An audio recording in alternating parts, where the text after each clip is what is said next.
Bonjour Fiona. Bonjour. Comme les autres sujets, on a un autre sujet en particulier que la Convention aimerait aborder et donc comment vivre après un événement traumatisant. Et donc avant peut-être de rentrer dans le sujet, est-ce que tu pourrais te présenter en quelques mots? Oui, bien sûr. Donc, je m'appelle Fiona Mayer, je suis psychologue et je travaille auprès de La Houlette depuis à peu près 2 ans maintenant. Super. Et pour rentrer dans le vif du sujet, j'aimerais te poser la question, donc qu'appelle-t-on un trauma? Alors, un trauma, c'est essentiellement une situation au cours de laquelle une personne va vivre un événement qu'elle va percevoir comme une menace, qu'elle soit réelle, qu'elle soit potentielle ou qu'elle soit imaginée. Et donc, cette personne va avoir du mal à faire face à cet événement. Ouais. Voilà. Et donc, à ce moment-là, la personne va ressentir en fait un sentiment d'impuissance, un sentiment peut-être de terreur, parfois même de solitude ou d'abandon. Et en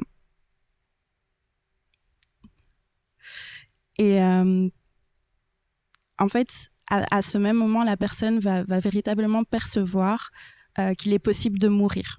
Okay. Donc, il va y avoir une peur de la mort qui va être très présente et finalement, les ressources de la personne vont être dépassées. Elle va se sentir quelque part incapable de faire face à l'événement qui est en train de se produire. Et le trauma est du coup à différencier du traumatisme qui, lui, va être plutôt un phénomène secondaire ou en quelque sorte une conséquence possible d'un trauma. Ok. Merci. Et peut-on classer et différencier entre catégories d'événements, ce type d'événements traumatiques? Alors, donc, ce qu'on va pouvoir catégoriser, c'est plutôt effectivement les traumatismes. Donc, dès le moment où le trauma va engendrer des conséquences négatives. Et donc là, on aura des éléments de type 1, comme on appelle ça, où on a en fait un agent stressant qui va être ponctuel, qui va être aigu et non abusif, c'est-à-dire des types d'événements comme les catastrophes naturelles ou des événements d'origine accidentelle. Alors ensuite, il y a les événements de type 2, ou les traumatismes de type 2 qui, eux, vont plutôt découler d'un agent qui va être stressant, chronique ou abusif, et dans lequel on peut retrouver plutôt des événements de type intentionnel, comme par exemple du harcèlement, des abus, etc. Et puis voilà, la chronologie va s'accentuer avec le type 3, où là, on aura plutôt une multiplication d'événements, toujours aussi dans la répétition et la longueur dans le temps, et jusqu'à un niveau complexe où là, il y a tous ces éléments qui se retrouvent et le facteur extrême de l'incapacité de la personne d'éviter la situation. Ok. Voilà. Alors, donc ça, c'est vraiment pour les conséquences négatives. Mais il y a aussi les conséquences positives, et je pense que c'est important de pouvoir le dire. C'est ce qu'on appelle la résilience. Et donc, c'est le moment où l'individu a la capacité de ne pas développer un trouble de stress post-traumatique ou que l'individu peut aller finalement au-delà de l'adversité et tirer profit de la situation qui s'est passée. Super. Et alors, comment peut-on reconnaître et identifier d'éventuelles séquelles laissées par le trauma? Alors, on va dire qu'il y a 3 catégories principales de symptômes qu'on peut voir chez une personne qui vit un traumatisme. La première, c'est que la personne va revivre constamment la scène traumatique.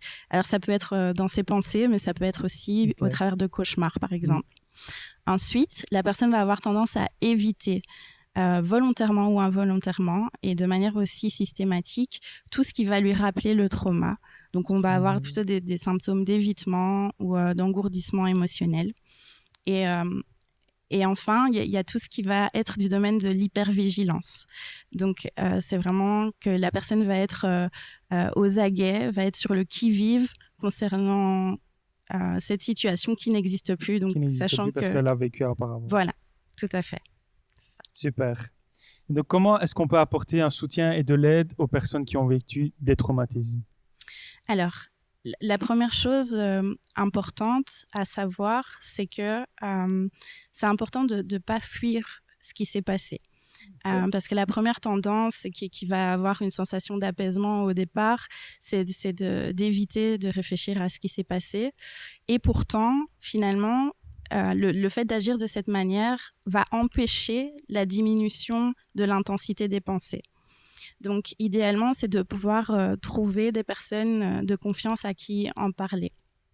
Ensuite, ne pas stopper les activités habituelles qu'on a pu avoir, parce que ces activités vont aussi permettre à la personne de garder une vie approximativement normale, rythmer ses journées et pouvoir continuer réellement à faire perdurer la vie parce qu'elle continue. Oui, tout à fait. Voilà.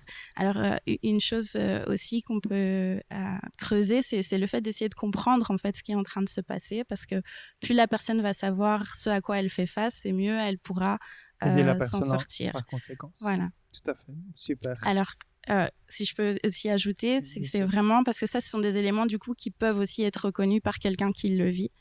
Mais c'est vrai que quand on est à côté d'une personne qui traverse ce genre de situation, déjà, le fait d'être une écoute, c'est primordial, de pouvoir être dans le non-jugement, de ne pas minimiser les choses, de pouvoir orienter aussi la personne en cas de besoin vers des services d'aide éventuels, sans jamais la forcer. Ouais, bien sûr, sans jamais la forcer, c'est très important, effectivement. Ouais, il faut vraiment que la personne, que la demande vienne de la personne elle-même pour que les choses puissent évoluer.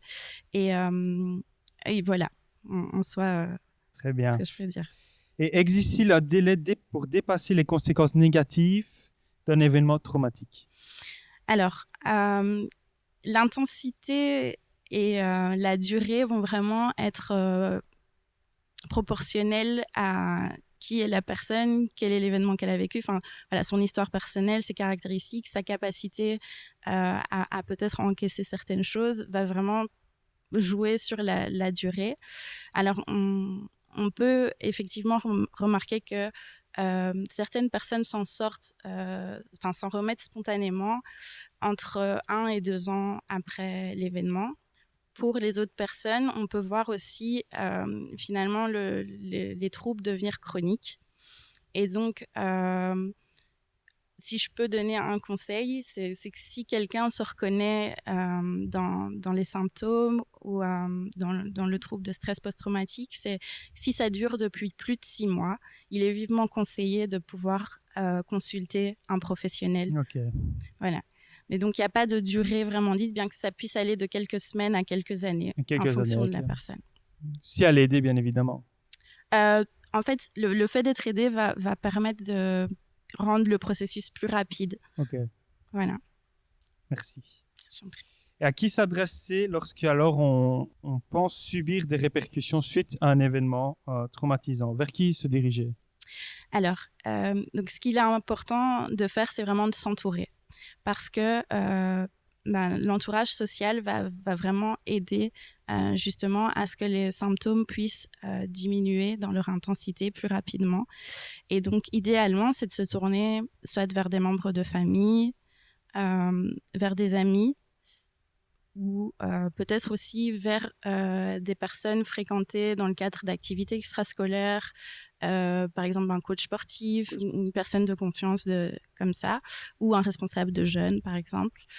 Et une fois cette étape passée, ou si cette étape n'est pas possible, c'est de pouvoir alors envisager aussi d'aller consulter des professionnels, parmi lesquels on peut, par exemple, en parler à un médecin traitant. On n'y pense peut-être pas, mais c'est quelqu'un qui peut orienter alors à une équipe de professionnels de la santé mentale aussi. Donc, le médecin traitant est censé pouvoir diriger vers quelqu'un de compétent. Oui, tout à fait. Okay. Après, ça peut être aussi un médecin psychiatre, bien sûr. Ouais, bien sûr. Donc, une équipe de psychologues, par exemple. Aussi, on peut se tourner vers des services spécialisés, comme par exemple le service d'aide aux victimes. Il en existe ici en Belgique dans quasiment toutes les régions. On peut aussi se tourner vers l'Institut belge de victimologie, vers des services comme le téléaccueil, où il suffit d'appeler le 107 et on tombe sur une écoute gratuite. Donc voilà à peu près. Et aussi, par exemple, les groupes de parole qui peuvent être aussi une forme d'aide vers laquelle on peut alors se tourner. Alors, une chose sur laquelle je voudrais vraiment mettre un accent, c'est que pour les personnes qui penseraient ne pas souhaiter solliciter de l'aide, ou pour certaines personnes qui peut-être essayeraient de noyer un petit peu les difficultés par l'usage notamment de substances telles que le tabac, l'alcool, les drogues ou les médicaments.